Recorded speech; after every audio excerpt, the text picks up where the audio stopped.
I have often found myself utterly alone in a crowded room. I have found myself deeply, profoundly lonely in a bed that I share with a woman that I've been married to for a long time that I know loves me. Well, welcome to another episode of Navigation and Discovery with Cameron Singh.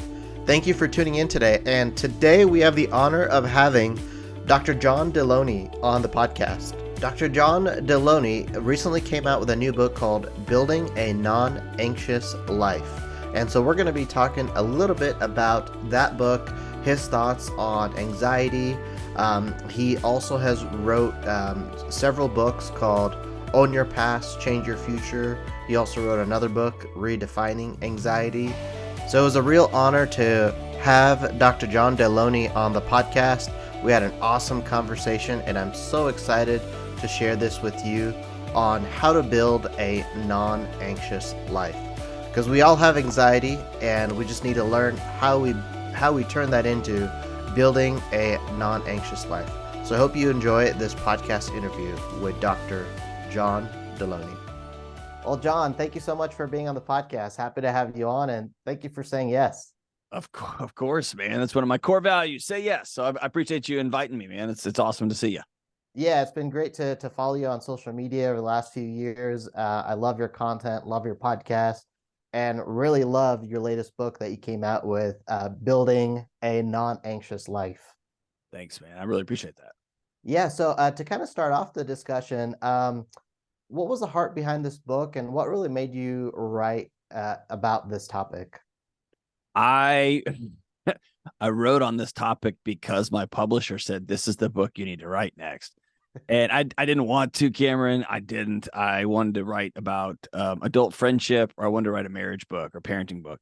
And they said, I had written a quick read about anxiety a few years ago that had just sold out. I mean, it was just nuts. And it was just 60 pages. And I kind of said what I needed to say. And I was kind of tired of talking about anxiety and tired of talking about cultural yada, yada, yada.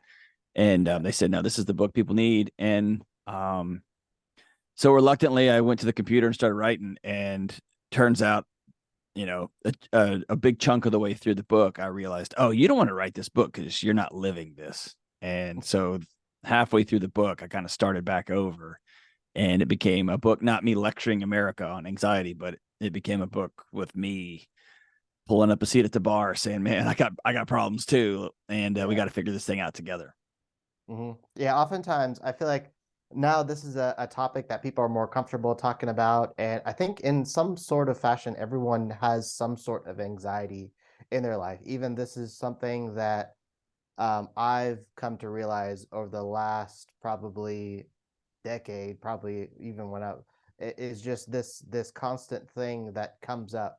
Even just a little thought can make you anxious. And even it could be a little snippet. Your anxiety starts going, your heart rate increases, you start getting red, or you start getting warm. In your book, I want to dive into a little bit of your book. You map out daily choices in your book. Can you just name a few? Which ones kind of stand out for you when we're talking about this topic, anxiety? Yeah, I think backing out just real quick, I think it's important to kind of map it out. The premise of the book is asking a scary question. What if your anxiety's right? And we approach anxiety, we approach ADHD, OCD, we approach all these things as though we're broken, we got to fix it. And what if we flipped that around? You mentioned it. If you dump in burnout, if you dump in chronic stress, and you dump in clinical anxiety, you dump in all of these what I would call daily overstressors, if you will. I'm just kind of making that up on the fly. If you dump all that into a bucket, a massive amount of our culture is dealing with that on a daily basis, individually, right? And our institutions are feeling it too. So what if we ask ourselves not how do we fix this, but what if it's right? What do we have to do so that what's right, the gas gauge on our car is actually telling us you're out of gas. You don't take the light bulb out, you put gas in the car. So what would that look like? And so I try to distill down all the neuroscience, all the physiology, all of the conversations, all the counseling stuff into what's a path I would give somebody that never reads books, that maybe can't afford counseling, or maybe he's been in psychotherapy for 15 years, right? How do I give somebody a roadmap? And so when you ask me what's the most important, I distilled it down into 6 choices. Nobody chooses anxiety, but we do have things in our life that we either are forced into or we allow into, we choose, and that our body sounds the alarms trying to take care of us. So what are those things? And for me, the parts that I struggle with are choosing reality, are choosing connection, and choosing belief. Those are the 3 that I personally struggle with the most. If you said choose health or healing, and you told me to go to the gym or go get a blood test, well, that's awesome. I love doing that kind of stuff. I've worked out my whole life. I feel good when I do that. I like digging into my blood work. So that stuff's easy. Mindfulness. I've been practicing that for almost 2 decades. I like that kind of stuff. So most of these choices, a couple of them are going to be easy. A couple of them are going to be like, wow, that's tough. And a couple of them are going to feel impossible. And so for me, the toughest ones are choosing reality and not defaulting to some story or some fantasy that I want to be true, or some numbing device. Choosing connection. I tend to turtle up and isolate myself instead of, when things get hard, instead of reaching out to other people. And belief, this idea that my body was never intended to hold up the universe. And only this last little bitty sliver of human history have we been arrogant enough to say, oh, there's no such thing as anything else out there. It's just a scientific method that we need to worship. And if it's not in the double blind randomized control study, doesn't exist, you should just self-actualize. That's right now. Right. And so those 3 are the toughest for me. And I think everybody who reads the book has their own. In fact, we have an anxiety quiz I put up that you can Google John Delony anxiety test, and it'll tell you, here's the ones that are going to be easy for you, and here's the ones that you're probably struggling with. Yeah, and for those listening, I'll drop the link in the podcast description on whichever platform listening on, so you can take that quiz. John, I like to hear. I know I've heard this on your podcast. I've seen this on social media, but I'd like you to share to our listeners a little bit about your story and how your experience has been with anxiety and the root of it. I think in a nutshell, if I was to label what's just what I would call superficial privilege. I'm a big, tall guy. I grew up in Texas. I'm a white male. My parents are been married 50 plus years. I grew up in a Christian faith home in a Christian faith like part of the world, right? We never missed a meal. Money was very, very, very tight growing up, but I never missed a meal, right? So I have all of the things that would check all the boxes. I also had parents, like, not going to college was not a discussion in my house. It wasn't a conversation you were going to have. It was where you were going to go or where you weren't going to go. It never occurred anyway. So even education was so revered. So if I look at all of the traditional check 1, check 2, check 3, check 4, and on down the list, that should end up with perfect life, everything good. And so I remember having a great job and my wife having a great job.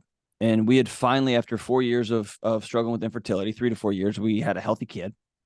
And I not only do I have a great job, but I'm on the cusp of another promotion. And also I'm a professor at the same time. I'm an associate dean. All these things are great. And I'm working. Also, part of my job was running multi-million-dollar budgets and dealing with lots of personnel issues across multiple departments on a college campus. But also I was associate dean. That meant I was in hospitals 3 or 4 nights a week with students who had been intoxicated or may have been sexually assaulted or maybe in car wrecks or whatever was going on. And eventually my body said, I quit. I'm out. And I was very healthy. I worked out all the time. All the things that were supposed to be the paths to the perfect life. And so I remember reverse engineering this. Well, if I go back 4 years before, I'd stopped sleeping. So I had been taking hypnotics at night to just knock myself unconscious. Before that, I didn't have language to talk to my wife. So we kind of created our own universes inside of our own marriage. And we were great roommates and pretty good business partners for running our household. But I didn't know how to say I was sorry. I didn't know how to say, hey, I need this. What do you need? I didn't know how to do those. I didn't have tools for that. I never seen it done. And so ultimately, I built a very, very anxious life. And I remember most of my job was spent working with those in the margins and those who'd lost everything. And I remember thinking, oh, this hits everybody. This hits everybody. And when I was working with college students, sometimes their parents that had checking accounts that I could never fathom, they were so huge, would call me and say, hey, you really helped my kid. Do you mind? Do you have an hour? I could talk to you. And so long story short, I recognized after being buried by my own anxiety, this is coming for all of us. This has to do with our bodies trying to take care of us in a fight or flight, a stress response. And this is before I knew about Stephen Porges' work, before we knew about Bessar van der Kolk's work, before I knew that stuff was commonplace. It was becoming very clear to me, we got a problem. We're creating a world that our bodies were not designed to live in, and it's happening very, very fast. And so I realized that anxiety is not the problem. Whether you're rich or poor, whether you are on the margins or you are square in the middle of the bell curve, whatever is going on in your life, your body's job is to keep you safe and keep you alive. And we've created a world where it doesn't know how to do that anymore. And so we are all reckoning with that new world we've created. Yeah. I want to take a deeper dive. In your opinion, in the work that you've done with this book and all the research that you've done in anxiety, what do you feel like is a root of anxiety, and how what's the source of it? I mean, ultimately, your body has a threat detection system that goes 24/7, 365. That's its job, is to keep you safe. Its job is not to make you happy. Its job is not to give you a 3,000 square foot house and a new promotion and a new car. It's not its job. The job is to mate and not die, right? Keep going. And so when it recognizes a threat in your environment, in the world you've created, or the world you've been thrown into because you're on the margins of whatever society you've been dropped into, then it will sound the alarms. That's its job. That's its job. And so I think if I was to pare it down, I think we've created the loneliest generation in human history. We've outsourced all human interaction to a digital device, and our bodies for millennia were very attuned to body language and eye crinkles and gestures and tiny little almost imperceptible movements in our mouth, corners of our mouths and our necks and our posture. All that's gone. You just send emojis and text messages now. And so our bodies are screaming, we don't know what's going on. We've created the loneliest generation in human history. And at the same time, we've handed each other these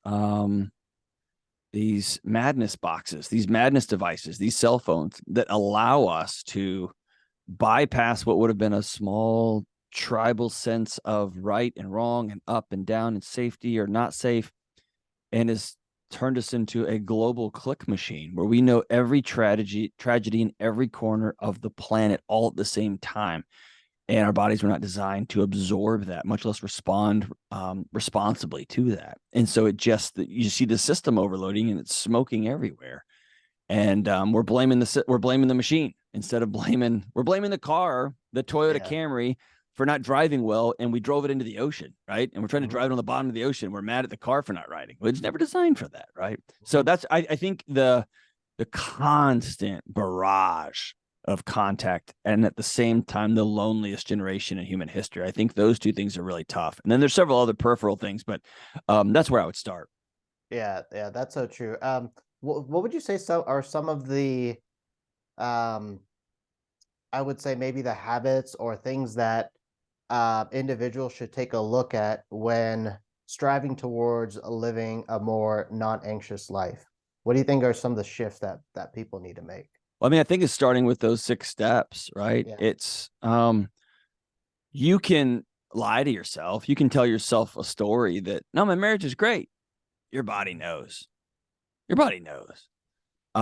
It's very rare. I took a call on my show today, and it's a rare that I get a call like this where somebody has been married for 20 years and their partner's been cheating on them for a long, long time, and they had zero idea.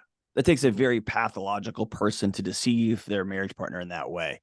But often when I ask that question, did you have a sense that something was wrong? They go, yeah, I knew there was some distance somewhere. I didn't know it was this, but yeah. And so as Vanderkolk says, the body keeps the score. You got to own reality. Like, what's the state of your marriage? What's the state of your finances? What's the state of your job? Are you about to lose your job? What's the state of your relationship with your kids? Do you have any friends? And then connection, and then health and healing, sleep, exercise. What are you feeding yourself? You can't have a great marriage. You just can't if you feel bad all the time, if you're in pain all the time, if your digestion is messed up all the time. It's very hard to be connected to somebody. Your faith, I mean, all those things play into it. And so I would start with those 6 steps and go from there. Yeah, one of the things you mentioned earlier, John, is today we are in a very lonely generation. More people are lonely than ever, and I've heard this, many pastors out there talking about this, and many people are starting to talk about this. Is how important would you say being around people or being in a solid community is to live in that, moving towards that non-anxious life? I think one, I would say having connected relationships is number one. Your body would be failing you if it recognized you were lonely and let you sleep all night. Your body would be absolutely letting you down. It would not be doing its job if it let you have a deep, connected, intimate relationship with your wife or your husband. If you don't have any friends, if you don't have any connection, because it's not time for sex. If you're alone, you're about to die. It's not time for rest and sleep if you're the only one responsible for keeping you safe. That's why if you're lonely, you'll find yourself falling asleep at 6 o'clock on the couch right after you get home from work. You'll wake up at 9. You'll be wide awake till about midnight. You'll fall asleep again, wake up at 2 to 3. That's your body trying to dip in, get some sleep, and get back to alert state. And what do? We get mad at our bodies, right? It's not our body saying. So I think it's everything. But you brought up an interesting point that I think it's important to double click on. Being around people does not mean you have good connected relationships. I have often found myself utterly alone in a crowded room. Yeah. I have found myself deeply, profoundly lonely in a bed that I share with a woman that I've been married to for a long time that I know loves me. And so you can be surrounded by people all the time. Pastors especially are dying across the country from loneliness. They have no one to talk to. And when they say something to their church community, they get 2 elders, 2 of their quote unquote bosses that they're allowed to talk to. Who's going to go talk to their boss about what they're going through, right? And they're like, we're just going to pray over it. Well, I can't, because if we pray over it, I say the wrong thing, you might fire me, right? So what do? We say nothing. We bury secrets, right? And secrets will kill you. And pilots can't, because if they say something to the wrong person, they'll ground you. Police officers can't, because if they say the wrong thing, they'll get put at a desk, right? So we've created these professions that are designed to go help other people. And we've said, hey, if you are struggling, we're going to take you out of your job. Man, this is what I was put on earth to do. So the incentive is to be quiet. And so until some of those incentive structures change, it's just going to be that way. Yeah. Yeah. And I think the first step is really acknowledging that you have anxiety in your life, but also being comfortable talking about it. That's another step, because you're right. We might have a community around us or friends around us, but you still feel lonely because you're not really able to dive deeper and share, what's really going on within you. For example, like talking about anxiety, what you're going through on a day-to-day, it makes it better to talk about that with someone. But in some cultures, like for example, for me, of being of Indian descent, that's really uncalled for. It's a topic that's kind of shied away from. There you go. There's a famous psychiatrist named William Glasser who created choice theory and was really an important cornerstone for me in my academic training. But he mentions when he would work with patients, and I loved what he would do. He would not let his patients say, I'm depressed or I'm anxious. They weren't allowed to say that. They had to say, I'm depressing, I'm anxietying, I'm back aching, I'm head aching. And what he wanted them to do was to begin to take ownership of how their bodies were trying to take care of them, not as though they were experiencing this thing like the flu. I've got the flu. I've got depression, right? Those are not the same thing. My body's depressing right now, and I want to know, why is it feeling the need to take care of me right now by withdrawing and pulling the shades down over my life? Well, it's because these relationships are out of whack. I thought this job was going to be different. I thought I was going to feel different. I had these goals. I have X and Y and Z. Whatever the thing is, I'm being traumatized. I'm in a marginalized population. Whatever the thing is, your body's often doing its job. The problem is, if you let your body do its job long enough, the circuits get really wonky, right? I ignored my anxiety for so long, and ADHD and OCD, whatever you want to throw out there. I ignored it for so long.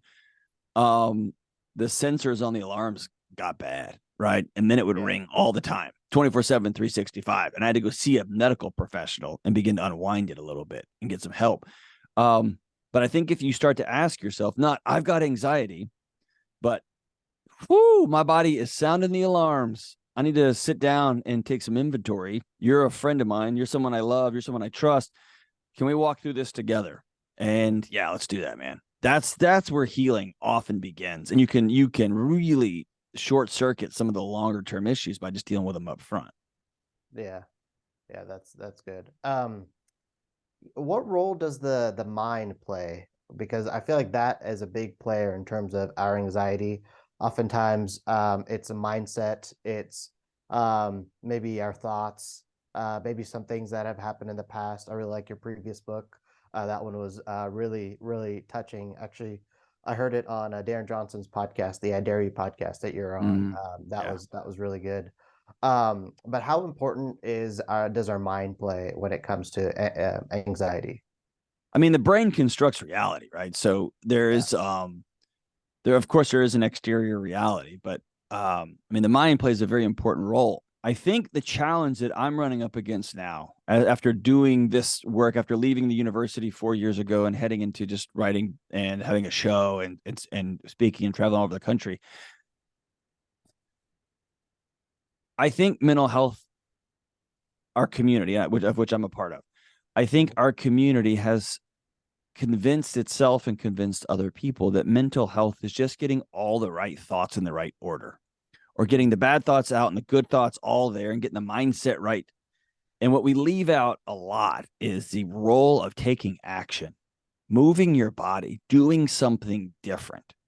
You can think about your mental health all day long. You can think about your marriage all day long. You can read another book and another book. So many people write to me and say, hey, what book should I read for this? What book should I read for that? And often my response is either nothing, or my response is just start working out. Just go to the gym, right? Just sit down and have a regular conversation. That's why I love, it sounds bananas. Want to heal your marriage? Commit for 1 year to a weekly budget. Just do that. You know why? Because then you have to talk about things that matter to you. What are we putting on the calendar? What are we going to spend money on? That'll tell you who you are, your calendar and your pocketbook, right? And then you have to negotiate values. And then, like, I really want this. Yeah, but we already have 2 of those. I really want this. And you keep coming back, and you keep coming back, and you keep coming back, and you keep coming back. You keep showing up. What you're doing, you're taking action. You're not just reading another book about marriage and another book about marriage, and you're not just going to another marriage counselor, which is very, very important. Don't get me wrong. But you're not just having another cup of coffee to talk about your marriage. And let's talk about our marriage. Let's do something different. And so I think the mind obviously plays a critical role. But as Andrew Huberman says, when he talks about better living through science, still requires better living. And so I think the mind is important. The medicine is very, very important. But simply taking action is critically important too. Yeah, that's so true. Taking action is the first step to making sure that you're really addressing your mental health and focusing on your own wellness, because I feel like in today's society and culture, we're in this hurried culture where you're just waking up. Yeah, you're waking up and you do your daily routine, go to work, come back, be with family, and then go to bed, and not even staying in tune with yourself. And I've had this happen too, where it was almost, you're just going day to day to day, and then you hit that burnout and you're like, what happened? And how important is it, backing out a little bit, is how is important to um, take care of yourself, whether it's your mental health, your wellness, like how important is it to stay in tune on a day to day, so that you can really live that, or strive for that non-anxious life. I mean, it's A1 critical. You have to. And most of the time I hear people say, I don't have time to go to counseling. I don't have time to go get blood work done. I don't have I've said that. I don't have time to deal with all this. I'm just going to run to grab something to eat at the local, whatever. And I always want to say, like, you don't have time for what? Yeah. If you're a single mom working 3 jobs so y'all can eat, you're exactly right. You don't have time. And that's what the church community is for. That's what your community, your neighborhood is for, to take care of those single mothers. That's what it's for, right? But for me, why wouldn't I have time? Well, I spend 45 minutes a day on social media. There's time. I have a 45-minute commute because I wanted to live on this many acres out in the woods. I made that choice. I choose to work a job that's 100% commission. And so any minute I'm not working, I feel like I've got to be out. All of those are choices that I make. And so in Saturdays, well, I got to be out doing this and I don't want to miss it's a series of choices. And so if you're not choosing your health and you're not choosing to take care of your body, how many people do you know take better care of their cars than they do their bodies, right? I don't got time. Either you make time or your body will force it on you. We used to tell people emotions, right? Like, you can deal with this trauma or your body will deal with it, and it will deal with it at a really inopportune moment at a time when you probably can't afford for it to happen. So you can choose to deal with your health on a regular basis and get to know your physiology and your blood work. You can begin to do that slowly over time. You can read things, you can learn things, you can listen to things, you can ask professionals, not the person trying to sell you essential oils, but you can read professional stuff. Or you can let a doctor tell you when you're recovering from your heart attack. You get to pick. And so, man, I'm always going to double down on take care of your body so you can show up in your marriage, so you can show up with your kids, so you can show up for your community, for your work, for God, whatever you're doing it for. You got to take care of yourself. I think also another element is, it's great to have community, great to have a good rhythm, looking after your wellness, your mental health. But there's times when nothing works, or it works and you just need to seek professional help. And I think there is a barrier for people even taking that first step to say, hey, I need to get professional help. So what should people do if they feel stuck? They need to get professional help and they might not be as comfortable with it, or because people might think down upon them for getting help. What's your take on that? Yeah, it sounds strange. And I have to tip my hat to my parents for this. I've lived by a life rule since I can remember, and that is always have a guy. Like, I will never, ever, ever research air conditioners. You know why? Because one of my best friends in the world, John King, is the CFO of a plumbing, air conditioning, and heating company in Texas. I'll never, ever research it. I'm going to text him. I need a new air conditioner. My house is this big. What should I get? He'll text me back. You know why? Because he's an expert. He does that every day. There's not one thing I can read where I'm going to learn more in some Yelp review or some top secret YouTube account that he's not going to tell me. And I love that guy. He loves me. He loves my kids. He loves my wife. He loves my family. I would rather, why in the world? One of my best friends in the world is a executive at a huge banking operation. Why in the world would I Google something about banks? I literally call him and say, hey, dude, is the Fed going to drop? And he goes, no, not this quarter. And I just move on with my day. Because if he doesn't know, what's Fox News going to tell me? What's MSNBC going to tell me, right? Real estate. I co-host the Ramsey Show with Dave Ramsey, who has hundreds of millions of dollars of real estate. Why would I Google that? I'll just ask that guy. So I live my life that way. And so I don't have any ego or pride in not knowing what oil to put in my car. My friend Michael Lewis knows that. I don't know anything about lawn stuff. My friend Kevin does because he runs a lawn care company. So I have no ego in that. In fact, I love having people in my life that I care about. My friend Cassie's a Bitcoin expert. I'll ask her. Why would I need it? So when my body shut down, when it said I quit, I had no ego at all about calling somebody and saying, hey, I'm not okay. It scared me. I did have a lot of ego when my friend, who happened to be a medical doctor, said, you have to take medication. You got to regulate yourself. And I fought him. And he said some words that were powerful. He said, what you're doing is not working, is it? And I said, no. And he said, this is not forever. This is for a season, but you're not all right. And let's help the alarm systems get recalibrated. And he was right. And I didn't want him to be right. He was right. And so I sat at my kitchen table and I felt like a failure of a husband. I had a little 2-year-old boy sleeping in the room next door. My wife was in the next room and I was weeping. And I took my medicine because somebody who knew infinitely more than I did about what was going on in my physiology said, this is the right move for you right now. And I trusted him. And thank God I did, right? I'm still here. And so I don't have an ego in that. And so what I would challenge people is to stop giving all these external voices in your life a vote, because they don't have to put their head on your pillow. You do. They don't have to get before God every night and say, I'm tired of not being able to breathe every day because my chest is so wrapped up and tight. They don't have to stare themselves in the shower or in the bathroom mirror. You do. So take ownership of your life and get the help and care that you need, period. When you start to take ownership of your life, you're going to realize, oh, I need to start exercising. I need to call my friend. I need to read that book. I need to stop reading that book and get outside. Like, you will ownership begins to beget ownership, which begins to beget ownership. I need to get control of my finances, right? So all that stuff works together, but just at some point you got to say, what's this ego getting me other than sicker and sicker and sicker? And let's call some people who know what they're doing and let's go get well. Awesome.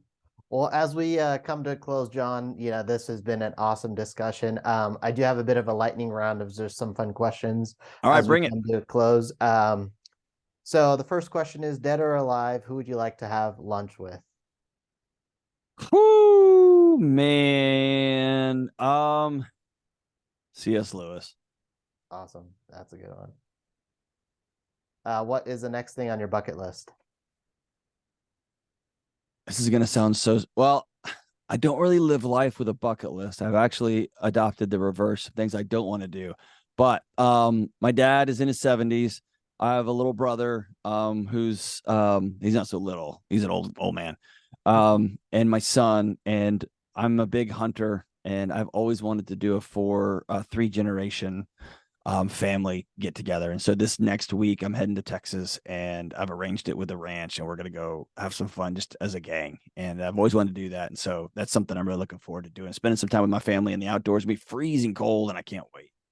Yeah, cool. How do you consume content, and what are you reading today? I am reading. I bought every single book that Amazon has about marriage. That's my next couple of years. I want to spend going down and the rabbit hole and how we got to this modern picture of marriage and what's the roots. And it's already, I can tell you, it's not what we think it is. And we have a pretty distorted modern day picture of marriage. So I'm reading everything I can about that. I've picked up Dave Grohl's book, Storytellers, or The Storyteller, and that's been fun so far. I'm trying to think. I just finished Nassim Taleb's Skin in the Game, which was probably the best book I read in 2023. Yeah. And content. I listen to very, very few podcasts, just a couple. I listen to Dr. Peter Attia's just because he's a nerd of all nerds. He's the smartest guy I've ever experienced. And I do listen to Andy Huberman's, and I probably spend way too much time on Instagram than I should. But it's a Xanax for me. And so it's not healthy. In 2024, I'm going to see some pretty drastic changes, but I don't listen to a lot of stuff. I prefer to have conversations with people when I can. So yeah, that's great. And final question, what's the best words of advice or words of wisdom that you've received so far? Ooh, Oh, man. If you asked me that 10 days in a row, I'd probably give you a different answer 10 days in a row. I'll give you two. One from Professor Dr. Randy Harris, who told me when people were coming to him, he's a monk and a bioethics professor, really one of the people who changed my life. He said, I don't have a lot of answers to challenges people are struggling with. This is during the economic collapse in 08 and 09. Mm-hmm. And he said, I just want people to be a little more peaceful after they are in my presence than before they got here. And I remember thinking, I would love that. I don't know how to do that. And that became something I sought out. And then probably another one would be from a great mentor and friend, Dr. Richard Beck, who is a psychology professor who something had happened to one of my students that I'd been trying to work with. And it was the university, I believe, did not take care of the student as they should have. And he told me something profound. He said, as somebody who you consider a mentor, I want you to know you're free to go. You can quit your job and go get a job somewhere else. But I want you to never forget that when you walk out that door, students like this young person will still be here. And if everybody leaves, who's here to love them? And I remember thinking, you're the worst, right? You're the worst. And so often the most, often the least bold and brave choice is to cut and run. Often the more bold, courageous choice is to stand in the middle of a messy, messy community or a church or a job and say, I'm going to be part of the healing and I'm going to get burned alive trying, but I'm not going to run. I'm going to stand in the middle of this. Now, it might cost you everything, but, and your friends might say, I can't believe you work there. Do you know they say this and they do this? Yeah. But if I leave, they're still here. And I'm gonna be a part of the healing here. And so those are two important pieces of wisdom that I've never forgot. Sometimes staying is the braver choice, and having the right answers isn't always the solution. Sometimes it's just being a gentle, non-anxious presence that lets people breathe a little bit easier. That's so good. Well, I like how we ended this one. So definitely for those listening, get your copy, Building a Non-Anxious Life. All those listening, I dropped all the links for you to connect with John. He has an awesome podcast. Also, I'll drop the links you can get his book and the quiz, and definitely give him a follow. John, thank you again for being on the podcast. I learned so much from this conversation. I went completely off the script, which was great. And so thank you. Well, thanks, Cameron. I really appreciate you, man. Have a good one. All right. Thanks. Wow, thank you so much for tuning in to Navigation and Discovery with Cameron Singh. I really hope you enjoyed this podcast interview with Dr. John Delony and that you learned a lot about anxiety and how to truly build a non-anxious life. You can go click the link in the podcast description if you want to grab a copy of his book, and also definitely check out some of his previous books as well. Those are some awesome reads there. And if this is your first time listening in to the podcast, thank you again for tuning in, and happy to have you listening, and hopefully this added value to you in your journey of life wherever you're at, and that you're able to have some awesome takeaways from this interview. If this is your first time, feel free to subscribe on whichever platform you are listening on so that you'll get a notice when the next episode goes live. Episodes release every Tuesday, and also these episodes are posted on YouTube as well. You can go to my website, CameronSingh.com, and you can go find my YouTube channel on there as well. And for those listening, if you haven't gotten my book yet, the latest copy of Navigation and Discovery, A Path of Navigating and Discovering Through Your Journey of Faith. It's a little bit of my story navigating through high school and college, and so I hope you can get your copy if you haven't already in whatever format you would like. It's on ebook, there's digital copy, it's on Audible, and also a print copy. And if this book is not for you, or you really like the book and you feel like there's someone in mind that would that would need to hear this message, feel free to grab a copy for them, or there's a group of people that you need. Also, there's an accompanied study guide if you want to do this in a group study, whether it be just people that you know, some involvements that you're in. I really hope that you are able to not only get this message into your hands, but also help spread it as well. So get your copy today in whatever format, CameronSingh.com, and that's Cameron Singh with H at the end, .com. And the link is in the podcast description as well. Thank you again so much for tuning in, and appreciate all your support. Feel free to give a 5-star rating on whichever platform you're listening on, and we will catch you on the next episode.